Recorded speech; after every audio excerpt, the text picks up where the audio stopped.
इंशाअल्लाह आज मैं आप हज़रात के सामने हज़रत सैयदना इमाम हसन रदियल्लाहु ताला अन्हु और हज़रत सैयदना अमीर मुआविया रदियल्लाहु ताला अन्हु के ताल्लुक़ से कुछ बातें अर्ज़ करूँगा। हज़रत सैयदना मौलाए कायनात मौला अली रदियल्लाहु ताला अन्हु सन हिजरी 40 के अंदर जामे शहादत नौश फरमाते हैं। कूफा की मस्जिद के अंदर आप पर कातिलाना हमला होता है और आप शहीद हो जाते हैं।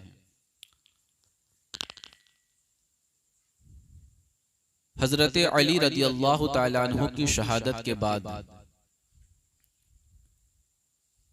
आपके प्यारे बेटे नवासे रसूल हजरत सैयदना इमाम हसन रदियल्लाहु ताला अन्हु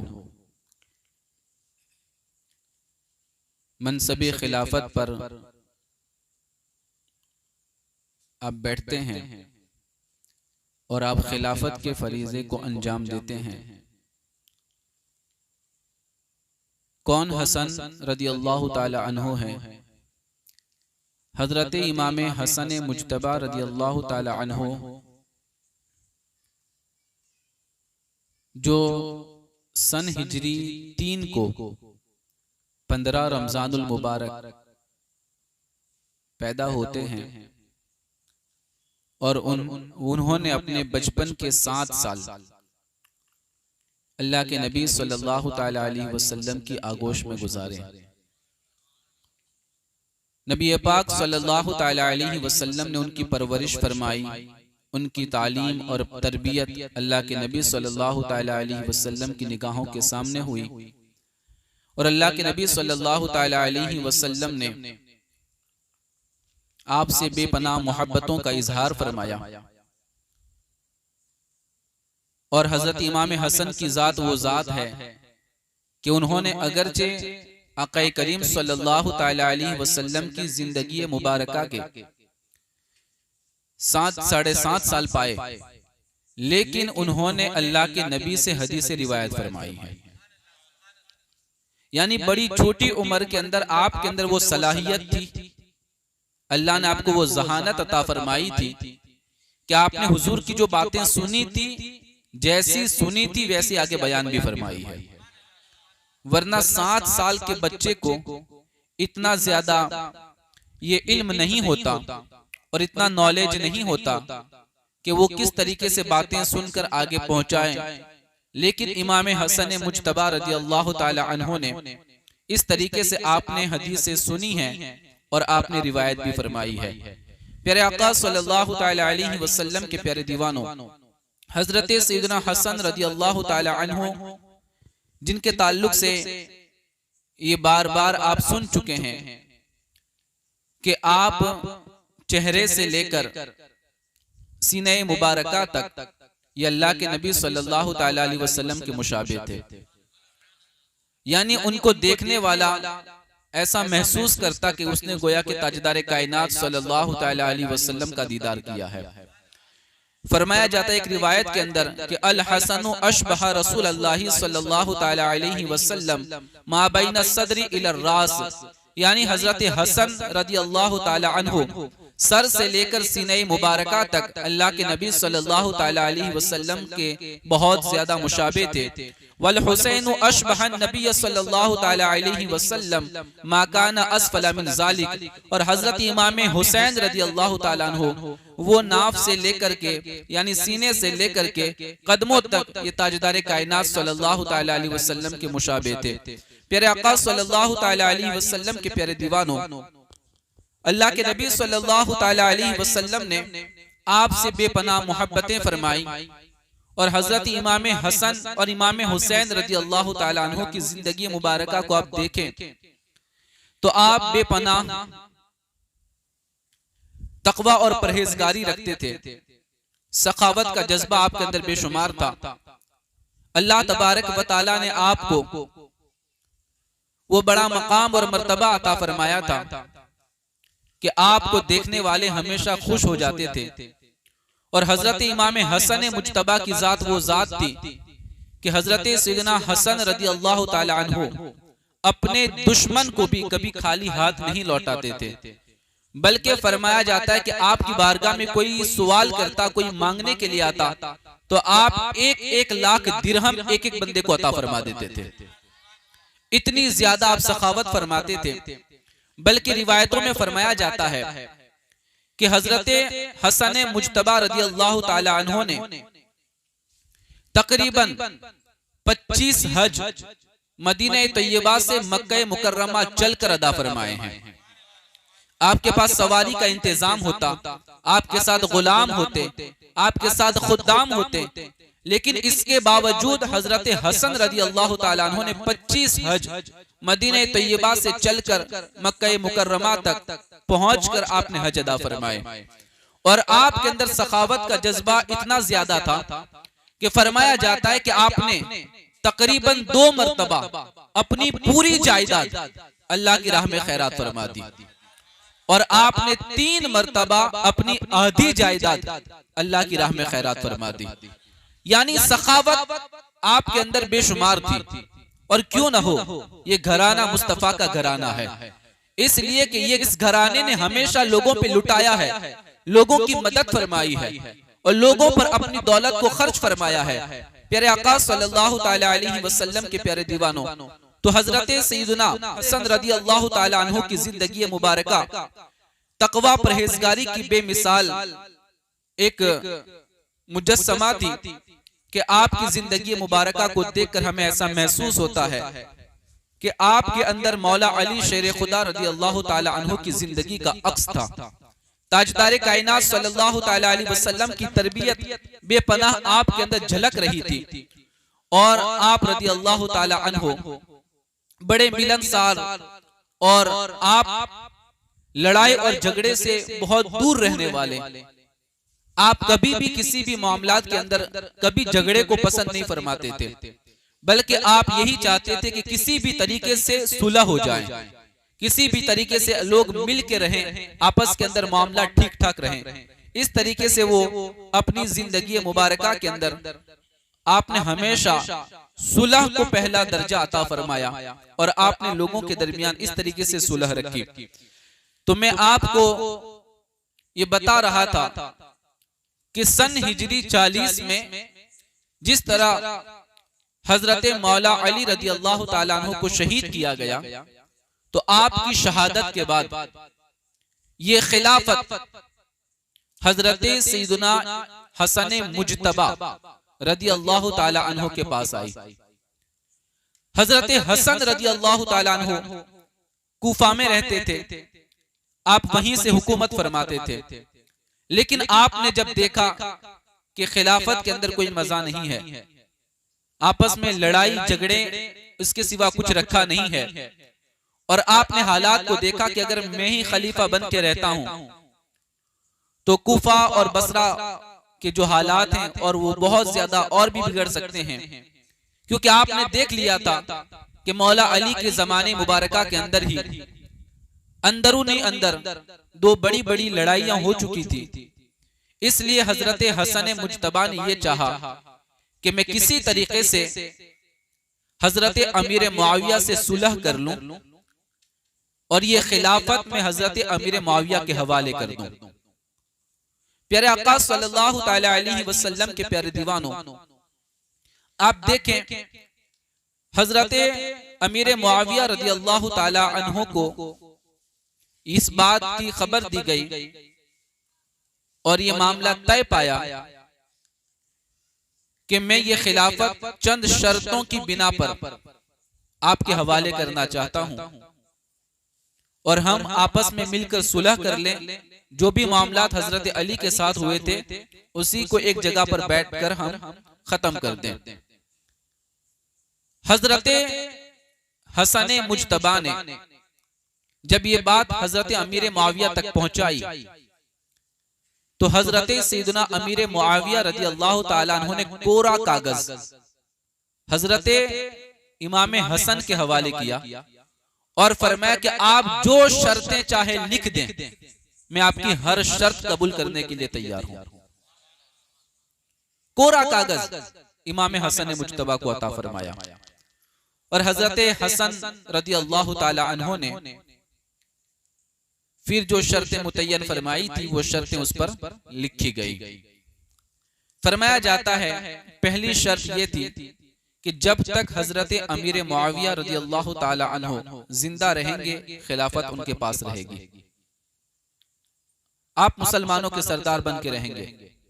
जब आपका इंतकाल होगा ये खिलाफत हजरत इमाम हसन को वापस दे दी जाएगी। ये पहली शर्त थी।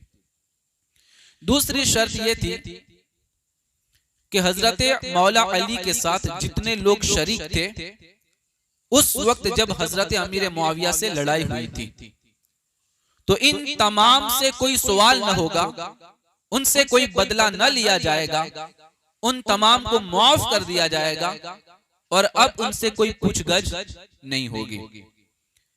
इस बात के ताल्लुक से भी ये शर्त लिखी गई। तीसरी शर्त ये थी इमाम हसन के जिम्मे जो भी कर्ज है उन सब की अदायगी अमीर मुआविया फरमाएंगे।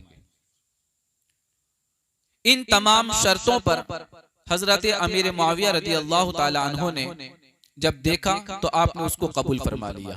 प्यारे आका सल्लल्लाहु ताला अलैहि वसल्लम के प्यारे दीवानों, हजरत सैयदना हसन मुज्तबा रदी अल्लाह ताला अन्हो ने यह खिलाफत 6 महीने संभाल कर हजरत अमीर मुआविया को अता फरमा दी। हजरत अमीर मुआविया रदी अल्लाह ताला अन्हो ने तकरीबन 20 साल तक आपने हुकूमत को संभाला और 20 साल तक आप हाकिम बन के रहे।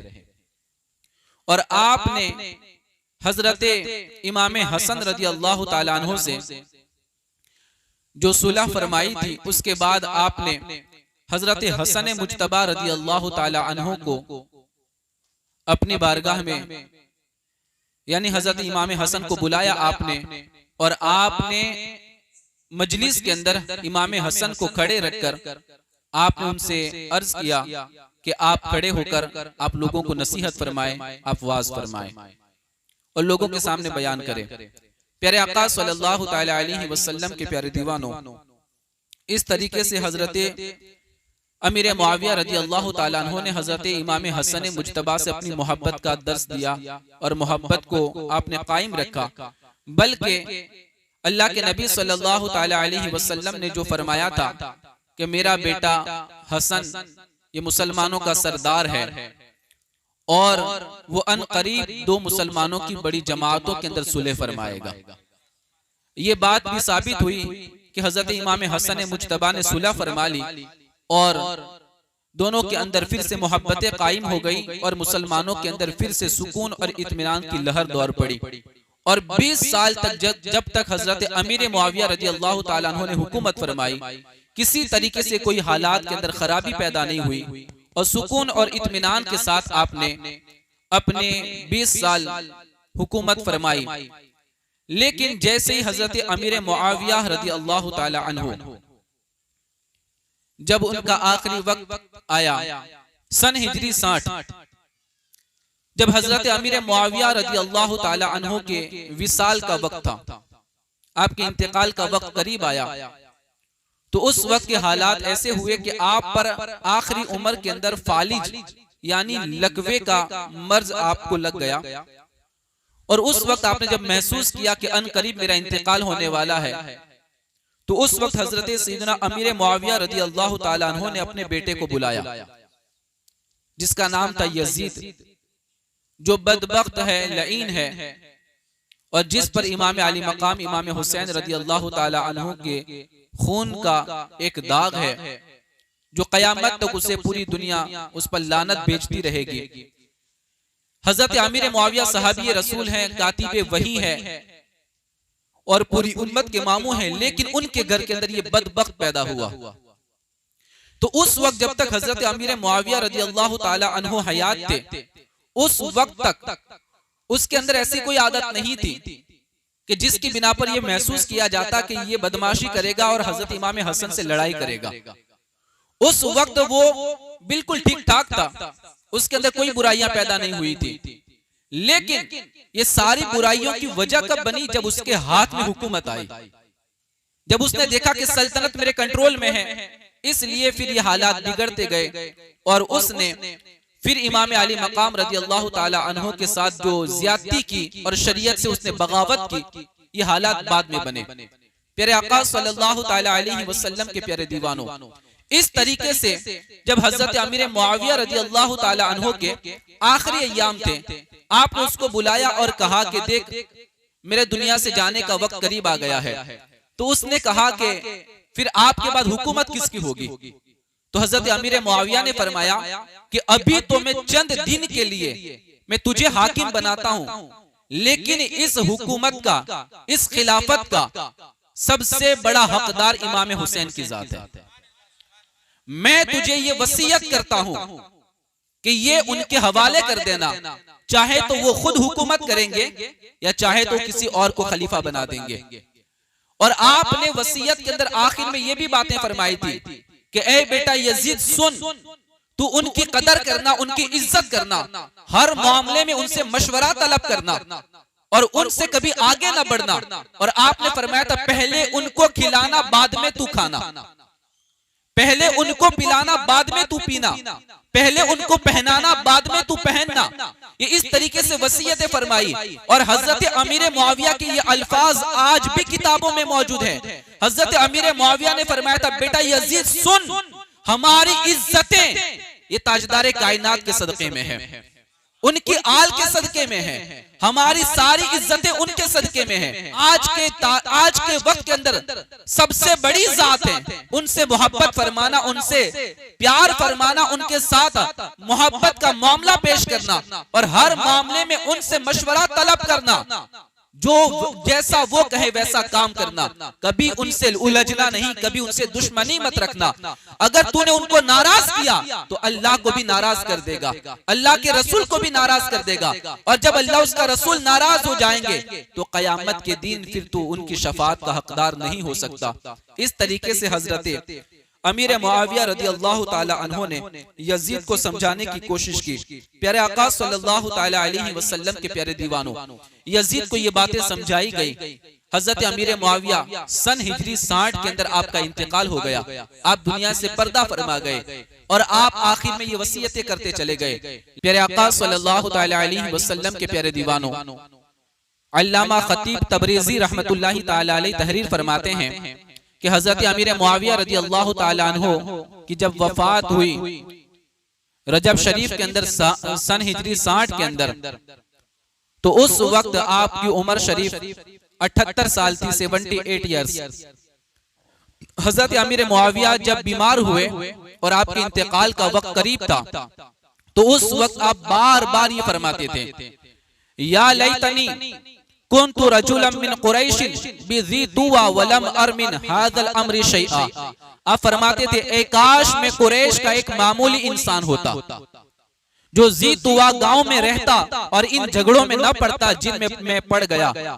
और बवक्त वफात आपने वसीयत फरमाई कि मेरे पास आक़ाए करीम सल्लल्लाहु ताला अलैहि वसल्लम की तहबंद मुबारक और चादर और कुर्ता मुबारक है, कुछ उनके बाल और नाखून मुबारक भी तराशे हुए हैं। मुझे कफन में हुजूर का कुर्ता पहनाया जाए, हुजूर की चादर में लपेट दिया जाए और हुजूर की तहबंद मुझे बांध दी जाए और मेरे इन आज़ा पर जिनसे सजदा किया जाता है हुजूर के मुँह मुबारक और तराशे हुए नाखून रख दिए जाएं और मुझे अरहमुर राहिमीन के रहम और करम पर छोड़ दिया जाए।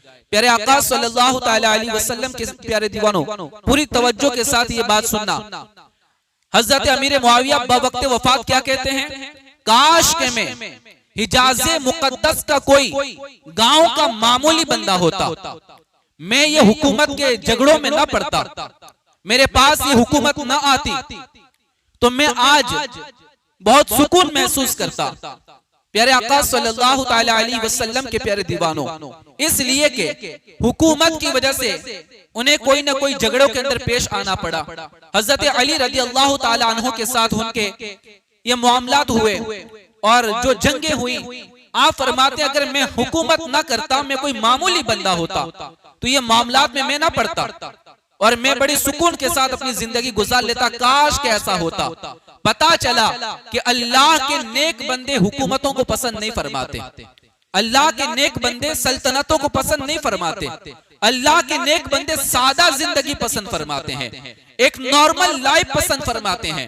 प्यारे आका सल्लल्लाहु ताला अलैहि वसल्लम के प्यारे दीवानों, इसीलिए हजरत अमीर मुआविया रदियल्लाहु ताला अन्हु ये बार बार इरशाद फरमाते थे। और हजरत अमीर मुआविया ने आखिरी वक्त क्या फरमाया, मेरे पास हुजूर का कुर्ता मुबारक है, हुजूर की चादर मुबारक है, हुजूर की तहबत मुबारक है, मुझे वो कुर्ता पहनाया जाए कफन के अंदर, वो चादर मुझे अता की जाए कफन के अंदर, और वो तहबत मुझे लपेट दी जाए कफन के अंदर, और हुजूर के बाल मुबारक और हुजूर के नाखून मुबारक वो हैं, वो मेरी पेशानी पर और जो भी सजदों की जगह है वहां पे रख दिए जाएं, इसलिए कि मुझे उम्मीद है कि हुजूर सल्लल्लाहु ताला अलैहि वसल्लम की इन तबर्रुकात की वजह से अल्लाह मुझ पर करम फरमाएगा और अल्लाह तबारक व तआला मुझे मुआफ फरमाकर जन्नत अता फरमा देगा।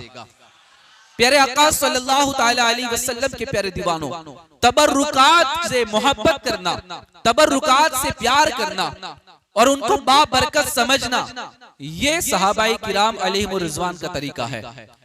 और हजरत अमीर मुआविया रदियल्लाहु ताला अन्हु जब सन हिजरी 60 के अंदर वफात पा गए तो यजीद तख्ते खिलाफत पर बैठा और उसने चारों तरफ गवर्नरों को खत लिख दिए और उसने ये ऐलान कर दिया कि लोगों को बता दिया जाए कि अब मैं हाकिम बन चुका हूं, अब मैंने तख्ते सल्तनत को संभाल लिया है, सब के सब मेरे हाथ पर बैत करें।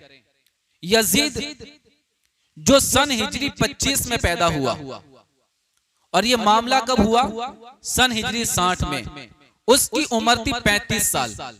कितने साल? 35 साल। और ये जो उम्र होती है वो दौलत की लालच की ये उम्र होती है। 30-35 साल के अंदर अक्सर नौजवानों के दिल के अंदर जल्दी मालदार होने की ख्वाहिश होती है, जल्दी पैसा जमा करने की ख्वाहिश होती है, उनका जहन सिर्फ दौलत की तरफ जाता है, उनका जहन सिर्फ पैसों की तरफ जाता है। प्यारे आका सल्लल्लाहु ताला अलैहि वसल्लम के प्यारे दीवानों, यजीद कौन था? यजीद एक सहाबी का बेटा था, यजीद हजरत अमीर मुआविया का बेटा था, लेकिन उसने शरीयत से बगावत की। वो बेनमाजी था, वो फासिक था, वो फाजिर था, वो शराबी था, वो जानी था, हत्ता कि उसने अपने दौरे हुकूमत के अंदर सगी माँ और बहन से भी निकाह को उसने सही करार दिया था। ये इतना बदबख्त था। हजरत अबू हुरैरा रज़ियल्लाहु ताला अन्हु खुद दुआ करते थे कि अल्लाह तबारक व तआला मुझे इन नौजवानों की हुकूमत से महफूज फरमा, इसलिए कि आपको पता था कि ये हाकिम बनेगा तो ये शरीयत की धजिया उड़ा देगा, शरीयत की लापरवाही करेगा, शरीयत के जितने भी उसूल और कवानीन है उसको वो तोड़ देगा। प्यारे आका सल्लल्लाहु ताला अलैहि वसल्लम के प्यारे दीवानों, आप देखें ये सारे कारनामे यजीद के थे। शराब पीना यजीद का काम, जुआ खेलना यजीद का काम था, नमाजों को छोड़ना यजीद का काम था, हुजूर की सुन्नतों को पामाल करना ये यजीद का काम था। और उसके दौर के अंदर उसके जहां पर कयामगाह होती थी, जहां पर वो रहता था, वहां पर नाचने वालियों को बुलाया जाता था। प्यारे आका सल्लल्लाहु ताला अलैहि वसल्लम के प्यारे दीवानों, इस तरीके से उसने शरीयत की हुदूद को तोड़ दिया था। और यही वो बदबख्त है कि जिसके कहने पर, जिसकी चाहत पर मैदान करबला के अंदर अम्र बिन साद ने लश्कर का कमांडर बनकर हजरत इमाम हुसैन से जंग लड़ी और आपके खानदान को शहीद किया, आपके रोफका को शहीद किया, और उसने एक बहुत बड़ा जुर्म किया। कयामत तक पूरी दुनिया इस बात पर उस पर लानत बेचती रहेगी, उसको कोसती रहेगी, उसको बुरा भला कहती रहेगी। प्यारे आका सल्लल्लाहु ताला अलैहि वसल्लम के प्यारे दीवानों, और एक तरफ इमाम हुसैन है कि जिन्होंने ये ऐलान फरमा दिया कि मुझे हुकूमत से कोई लालच नहीं, मुझे हुकूमत नहीं चाहिए, मुझे खलीफा नहीं बनना, मैं तो बस इतना चाहता हूं कि ये हुकूमत किसी ऐसे बंदे के हाथ में दी जाए जो अल्लाह और उसके रसूल सल्लल्लाहु ताला अलैहि वसल्लम से डरने वाला हो, जो अल्लाह उसके रसूल के फरामीन पर अमल करने वाला हो और उनकी बातों पर हमेशा अमल करने की कोशिश करने वाला हो। मैं बस इतना चाहता हूं कि यजीद जो शरीयत के खिलाफ खुल्लम खुल्ला अमल करता है, इसलिए मैं उसके हाथ पर बैत करना नहीं चाहता। अगर यजीद नेक होता, परहेजगार होता, मुत्तकी होता, वो नमाजी होता, वो शरीयत का पाबंद होता, तो हजरत इमाम हुसैन रज़ी अल्लाह ताला अन्हु खुशी खुशी अपना हाथ उसके हाथ में दे देते। यह झगड़ा हुकूमत का नहीं था, लड़ाई हुकूमत की नहीं थी, यहां लड़ाई शरीयत की पाबंदी करने वाले और न पाबंदी करने वाले के दरमियान थी। यहां लड़ाई उस लिए थी कि वो शरीयत का बागी था, शरीयत के खिलाफ अमल करने वाला था। मुस्तफा करीम के दीवानों, आज भी आप देखें कि मुसलमानों के अंदर दो तरह की जहानत रखने वाले लोग हैं, दो तरह की सोच रखने वाले लोग हैं। आज एक तबका ऐसा है जिसको शरीयत से कोई लेना देना नहीं, जिसको दीन से कोई लेना देना नहीं, जिसको अल्लाह के नबी की सुन्नतों से कोई लेना देना नहीं। वो बेनमाजी है, नमाज से कोई रिश्ता नहीं उनका। और फिर जब बात आती है इमाम आली मकाम की मोहब्बत की, तो उनका किरदार, उनका नेचर, उनका तौर तरीका बिल्कुल यजीदी वाला बन जाता है। उनके हालात यजीदियों की तरह हो जाते हैं। मुस्तफा करीम के दीवानों, ये हमारे कोई दुश्मन नहीं है, ये हमारी ही औलाद है, ये हमारे ही लड़के हैं, ये हमारे ही सामने पैदा होने वाले और बड़े होने वाले बच्चे हैं। मुस्तफा करीम के दीवानों, हमें जरूरत है कि उन बच्चों को अपने पास बिठाकर समझाएं, उनको नसीहत करें, उनको तालीम दे, उनकी तरबियत करें और उनका जहन बनाएं और बताएं कि जिस काम के अंदर आप लोग जा रहे हो वो काम हुसैन वाला नहीं है, वो काम हकीकत में यजीदियों वाला है। उसको समझने की कोशिश करें, उसको परखने की कोशिश करें, उनको जांचने की कोशिश करें। प्यारे आका सल्लल्लाहु ताला अलैहि वसल्लम के प्यारे दीवानों, इमाम हुसैन को यजीद से इसलिए नफरत थी क्योंकि वो नमाज नहीं पढ़ता था। तो जो हुसैन यजीद से इसलिए नफरत करते थे कि वो नमाज नहीं पढ़ता था, क्या वो इमाम हुसैन आपसे मोहब्बत करेंगे इस बिना पर कि आप नमाज नहीं पढ़ते? इमाम आली मकाम इसलिए यजीद के सामने डट के खड़े हुए, उसकी बैत नहीं की, इसलिए कि वो खुल्लम खुल्ला शरीयत का मुखालिफत करने वाला था। आज हम शरीयत की मुखालिफत करके अपने आप को हुसैनी कहेंगे, तो क्या ये रवा होगा? क्या ये सही होगा? क्या इस बात से इमाम हुसैन राजी होंगे? क्या इमाम हुसैन खुश होंगे? हरगिज नहीं हो सकते। मुस्तफा करीम के दीवानों, इमाम हुसैन की रजा किस में है? इमाम हुसैन की खुशी किस में है? इमाम हुसैन किस अमल से राजी होते हैं? तो इमाम हुसैन ने मैदान करबला में ये पैगाम दे दिया कि मेरी लड़ाई यजीद से इसलिए है कि वो बागी था, शरीयत की हुदूद को तोड़ने वाला था। जो भी शरीयत की मुखालिफत करेगा मैं उससे नाराज हो जाऊंगा, और जो शरीयत की पाबंदी करेगा मैं उससे राजी हो जाऊंगा। मुस्तफा करीम के दीवानों, इस चीज को समझने की कोशिश करें, इन बातों को अपने जहनों में उतारने की कोशिश करें। और दूसरी खास बात कि अगर कोई यूं कहता हो कि बच्चे हैं उनको करने दिया जाए, ये ना समझ है उनको करने दिया जाए, तो मैं आपको बता दूं, जैसे ही बच्चा बालिग होता है शरीयत का कलम शुरू हो जाता है। बालिग होने के बाद एक नमाज भी छोड़ेगा तो उसको कयामत के दिन सजा दी जाएगी। उसको ये नहीं कहा जाएगा कि ये छोटा था, बालिग हो चुका है। ये बहाना नहीं बनाया जाएगा कि इसके अंदर समझ नहीं थी, उसको सजा दी जाएगी कयामत के दिन। बालिग होने के बाद शरीयत के अहकाम लागू हो जाते हैं। मुस्तफा करीम के दीवानों, मुआशरे को बनाना और बिगाड़ना ये मुआशरे के बड़े जिम्मेदार लोगों का काम है। जिस मुआशरे के बड़े लोग अपने बच्चों से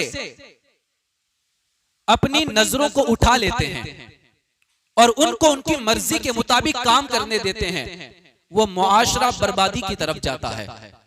और जिस मुआशरे के बड़े लोग बच्चों को संभालते हैं, बच्चों को समझाते हैं, उनकी तालीम और तरबियत की फिक्र करते हैं, वो मुआशरा हमेशा कामयाब मुआशरा बन जाता है। प्यारे आका सल्लल्लाहु ताला अलैहि वसल्लम के प्यारे दीवानों, खुद यजीद का आप एग्जाम्पल ले लें। 35 साल उसकी उम्र थी, 35 साल। उसने किससे लड़ाई लड़ी? नवासे रसूल से लड़ाई लड़ी, इमाम हुसैन से लड़ाई लड़ी, सैयदा फातिमा के लखते जिगर से लड़ाई लड़ी। क्यों? इसलिए कि उसको हुकूमत की लालच थी, उसको सल्तनत की ख्वाहिश थी, वो राज करना चाहता था। उसे पता नहीं कि वो सब कुछ पाकर भी सब कुछ खो गया और हुसैन सब कुछ खोकर भी सब कुछ पा गया। यजीद ने कुछ नहीं खोया था, उसके पास सब कुछ था, हुकूमत भी उसके पास थी, लश्कर भी उसके पास था, सारी सल्तनत उसके पास थी, सारे लोग उसकी तरफ थे।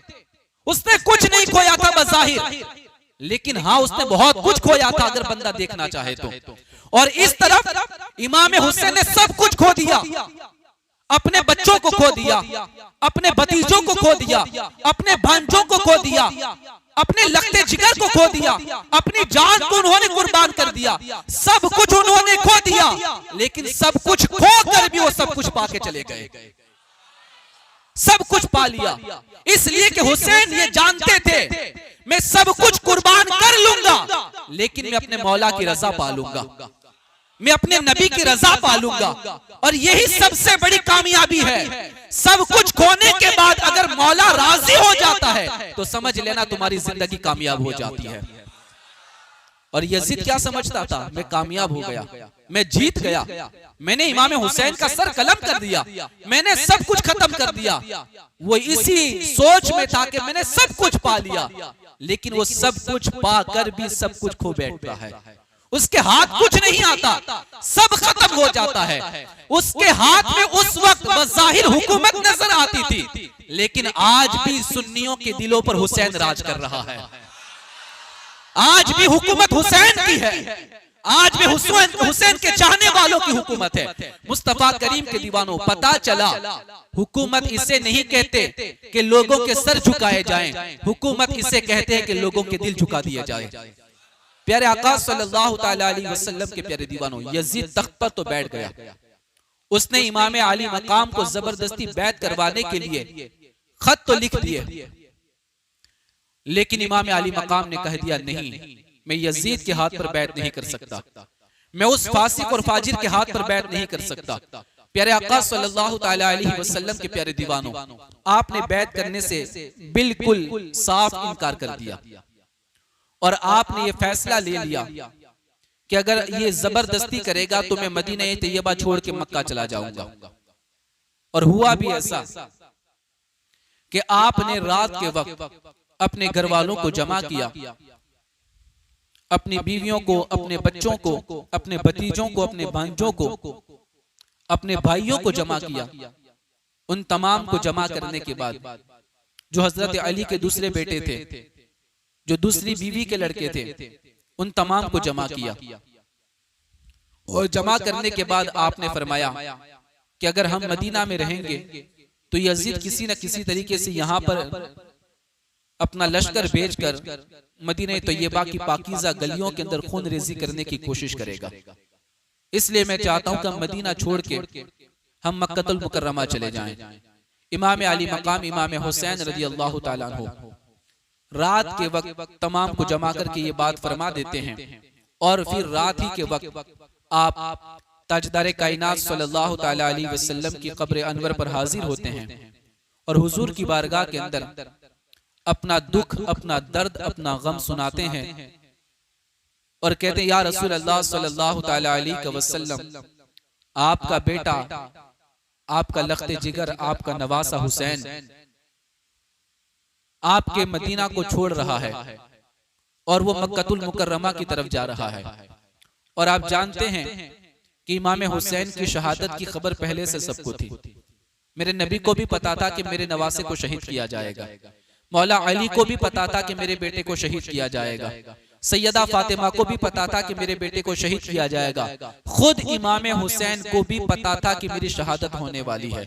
प्यारे आका सल्लल्लाहु ताला अलैहि वसल्लम के प्यारे दीवानों, आपने आखिरी सलाम हुजूर की बारगाह में अर्ज किया, रोते रोते आखिरी सलाम पेश कर कर आपने कहा, ए नाना जान, जिस हुसैन को आपने बड़े नाजों से पाला था, बड़ी मोहब्बतों से पाला था, बड़ी अकीदत से पाला था, आपने जिसको कंधे पर बिठाकर मदीने की गलियों में सवारी करवाई थी, जिसको अपनी जुबान चुसवा कर मोहब्बत फरमाई थी, जिसके लिए अपने खुतबे को आप छोड़ करके नीचे तशरीफ ले आते थे, अगर मैं आपकी पीठ मुबारक पर सवार हो जाता तो आप मेरे लिए अपने सजदे को तवील फरमा देते थे। या रसूल अल्लाह सल्लल्लाहु ताला अलैहि वसल्लम, जिसको आपने ये फरमाया था कि ये तो मेरे दो फूल हैं, इन्हीं फूलों को आज कुचलने की साजिश की जा रही है और आज हमें दुनिया से मिटाने की कोशिश की जा रही है। या रसूल अल्लाह सल्लल्लाहु ताला अलैहि वसल्लम, आपका नवासा हुसैन आखिरी मर्तबा आपकी बारगाह में सलाम पेश करने के लिए आया है। आप आखिरी मर्तबा हुजूर की बारगाह में सलाम अर्ज करते हैं और अर्ज करते हैं कि आप मेरे लिए दुआ फरमाएं कि मुसीबत के वक्त अल्लाह तबारक व तआला मुझे सब्र की तौफीक अता फरमाए, मेरे पैर डगमगाए नहीं, मैं साबित कदम रहूं और अल्लाह जिस इम्तिहान के अंदर मुझे डालना चाहता है उस इम्तिहान में मैं कामयाब हो जाऊं। आप वहां से जन्नतुल बकी में आते हैं, सैयदा फातिमा रज़ियल्लाहु ताला अन्हा और हजरत इमाम हसन मुज्तबा की कब्र अनवर पर आते हैं और अपनी माँ की बारगाह में रो रो कर आंसू बहाते हैं और कहते हैं, अम्मी जान, मैं बार बार आपकी कब्र पर हाजिरी देता था, लेकिन हुसैन आखिरी मर्तबा आपकी बारगाह में आया है, अब मैं लौट के फिर नहीं आऊंगा। और इस तरीके से आपने अपना दर्द और अपना गम बयान किया। इमाम हसन मुज्तबा की कब्र अनवर पर भी आपने आखिरी सलाम पेश किया और कहा कि ए मेरे भाई, हमने बचपन साथ में गुजारा, अपनी जवानी साथ में गुजारी, हम पूरी जिंदगी बड़ी मोहब्बतों से साथ में रहे, आज मैं आपसे जुदा हो रहा हूं। और आपने फिर वहां से आखिरी सलाम अर्ज करके आप अपने घर वालों के साथ गए और रात की तारीकी के अंदर सवारियों के ऊपर अपना सामान लाद दिया और मक्कतुल मुकर्रमा की तरफ आपने सफर शुरू किया। मुस्तफा करीम के दीवानों, ये कौन सा टाइम था? ये सन हिजरी 40 के बाद का वक्त था। प्यारे आका सल्लल्लाहु ताला, ये सन हिजरी 60 का वक्त था। प्यारे आका सल्लल्लाहु ताला अलैहि वसल्लम के प्यारे दीवानों, आप याद करें, एक वक्त वो था कि जब मेरे नबी ने कुफ्फारे मक्का से तंग आकर मक्का छोड़ के मदीना आए थे। उस वक्त हुजूर की उम्र मुबारक 53 साल थी और आज वक्त ऐसा है कि ऐसी ही उम्र है हजरत इमाम हुसैन की। यही 53-54 साल की उम्र इमाम हुसैन रज़ियल्लाहु ताला अन्हु की, और आप इस उम्र के अंदर मदीना छोड़ के मक्का तशरीफ ले जा रहे हैं। हालात ऐसे हो जाते हैं। प्यारे आका सल्लल्लाहु ताला अलैहि वसल्लम के प्यारे दीवानों, हजरत इमाम हुसैन अपने काफिले के साथ मक्का मुकर्रमा पहुंचते हैं। मक्का वालों को जैसे पता चलता है कि नवासे रसूल तशरीफ ला रहे हैं, पूरा मक्का आपके इस्तेकबाल के लिए खड़ा हो जाता है। मक्का के इर्द गिर्द के जितने गांव कबीले थे वो सारे के सारे जमा हो जाते हैं और वो लोग आते जाते हैं, आपसे मुलाकात करते हैं, आपसे अकीदत का इजहार करते हैं, आपसे मोहब्बत का इजहार करते हैं और वो बड़े खुश होते हैं। और तमाम मक्के वाले और तमाम जो सहाबा थे वो तमाम के तमाम एक जुबान होकर आपकी बारगाह में अर्ज करते हैं कि इमाम आली मकाम, अब आप यहीं पर कयाम फरमाएं, यहीं से कहीं न जाएं, अपनी जिंदगी को यहाँ गुजारें।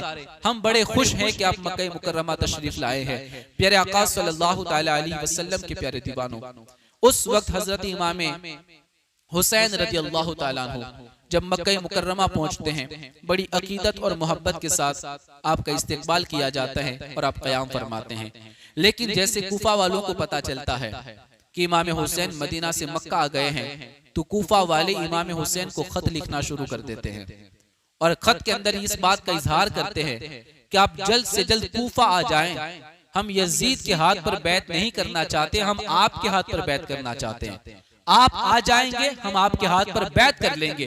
और अगर वक्त को अगर ऐसी जरूरत पड़ी, ऐसा वक्त आ गया कि यजीद से लड़ना पड़ेगा, हम यजीद से मुकाबला भी कर लेंगे, लेकिन आप किसी भी तरीके से फौरन कूफा तशरीफ ले आए। ऐसे हालात बन जाते हैं। एक तरफ सहाबा कहते हैं, हजरत अब्दुल्ला इब्ने उमर है, हजरत अब्दुल्ला बिन जुबैर है, हजरत अब्दुल्ला इब्ने अब्बास रज़ी अल्लाह ताला अन्हु हैं, ये सारे आपको बार बार कहते हैं आपको कूफा नहीं जाना, आपको यहीं पे रहना है। इमाम हुसैन दोनों तरफ गिर जाते हैं, सहाबा जाने से लिए रोकते हैं और कूफा वाले बुलाते हैं। अब किया जाए तो क्या किया जाए? अब बीच का रास्ता निकाल कर आप हजरत मुस्लिम बिन अकील को कूफा के लिए रवाना होने की एक सोच बनाते हैं और सहाबाई किराम आपके सामने ये बात पेश करते हैं। अब किस तरीके से हजरत मुस्लिम बिन अकील कूफा जाते हैं और किस तरीके से हालात बिगड़ते हैं और किस तरीके से इमाम हुसैन भी करबला की तरफ जाते हैं, इंशाअल्लाह वो दास्तान में कल से आपके सामने शुरू करूंगा। और कैसे हालात बनते हैं उन तमाम बातों को मैं आपके सामने पेश करने की कोशिश करूंगा। प्यारे आका सल्लल्लाहु ताला अलैहि वसल्लम के प्यारे दीवानों, आज बारिश ने थोड़ा खलल डाल दिया, जिस वजह से वो रिदम और वो अंदाज आपके सामने में पेश नहीं कर सका, लेकिन बस आज के लिए इतनी ही बातें मैं आप हज़रात के सामने पेश करता हूँ। अल्लाह तबारक व तआला से दुआ करें कि अल्लाह तबारक व तआला हमें फिक्र हुसैनी पर जीने की तौफीक अता फरमाए, हमें फिक्र हुसैनी को अपनाने की तौफीक अता फरमाए, हमें सही मायनों पर इमाम आली मकाम इमाम हुसैन के नक्शे कदम पर चलने की तौफीक अता फरमाए। और आप भी कोशिश करें कि आप अपने बच्चों के दिलों में, अपने जितने भी नौजवान आपके दोस्त हैं उनके दिलों में ये बात पैदा करें, उनको समझाएं कि असल हुसैनी सोच क्या है, असल हुसैनी फिक्र क्या है, हमें किस बात को अपनाना है और किस बात को हमें छोड़ना है। इस बात को आप लोगों के दिलों में, दिमाग में डालने की कोशिश करें ताकि इन जाहिलाना रस्म रिवाज का खात्मा हो सके और एक ऐसी रस्म और एक ऐसा मुआशरा तश्कील पा सके जिसके अंदर हकीकी मानों में इमाम हुसैन से मोहब्बत करने वाले लोग जमा हो सके और इमाम आली मकाम के नक्शे कदम पर चलने की लोग कोशिश करें। अल्लाह से दुआ करें अल्लाह ताला हम तमाम को इस पर अमल की तौफीक अता फरमाए। वाखिर दावाना अनिल हम्दुलिल्लाहि रब्बिल आलमीन।